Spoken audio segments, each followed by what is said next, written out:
You know that feeling, right? You tell your kids one thing, and then they turn around and do the exact opposite. Or more accurately, the exact thing you just did. It's that classic children see, children do moment. But is that just a catchy phrase, or is it a fundamental law of how their little brains are actually wired? Well, let's get into it. We've all heard this saying a million times. It's one of those timeless little nuggets of parenting wisdom, isn't it? You can have the best intentions, the most perfect speech prepared, but then you find them copying something you did without even thinking. So the big question is this just some old wives' tale, or is there real science behind it? Let's dive into what developmental psychology has to say. And spoiler alert, the science doesn't just back this up. It shows it's one of the most powerful forces shaping your child. Okay, to really get why this happens, we have to start with the brain itself.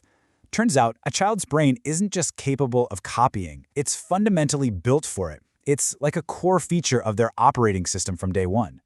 The fancy scientific term for this is observational learning, and it's exactly what it sounds like. Learning by watching.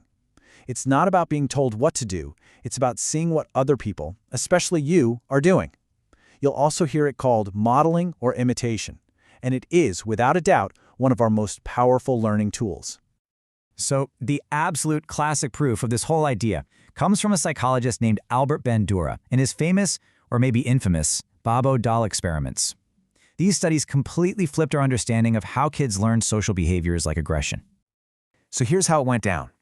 Picture this. An adult walks into a room and just starts wailing on this inflatable doll, hitting it, kicking it, yelling at it, and in the corner, a child is just quietly watching all of this unfold.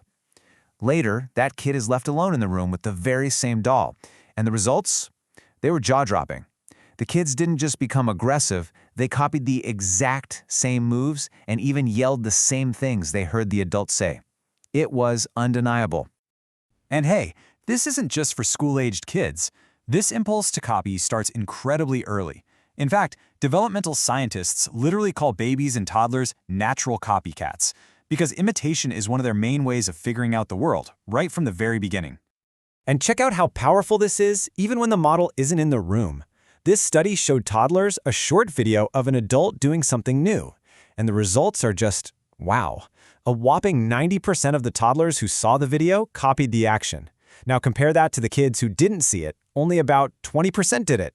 That is a massive difference. It just goes to show you, even what they see on a screen can be a super powerful modeling tool. But here's where it gets even more fascinating. Kids don't just copy, they actually over-imitate. In some really clever studies, an adult will open a puzzle box using a bunch of steps.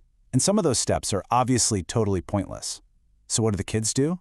They copy every single step, even the useless ones. It's like their brains are wired to assume, hey, the grown-up must know what they're doing, so every little action must have a purpose.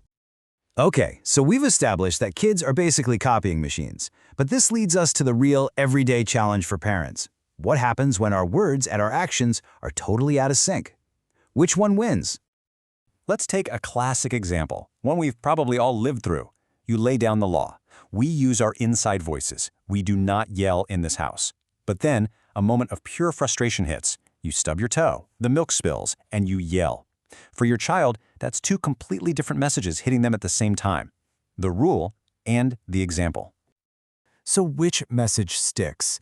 The research here is incredibly clear. There's something called the action advantage. When what a child is told conflicts with what they see with their own two eyes, they will almost always trust what they saw. Your actions don't just speak louder than your words. A lot of the time, they completely silence them.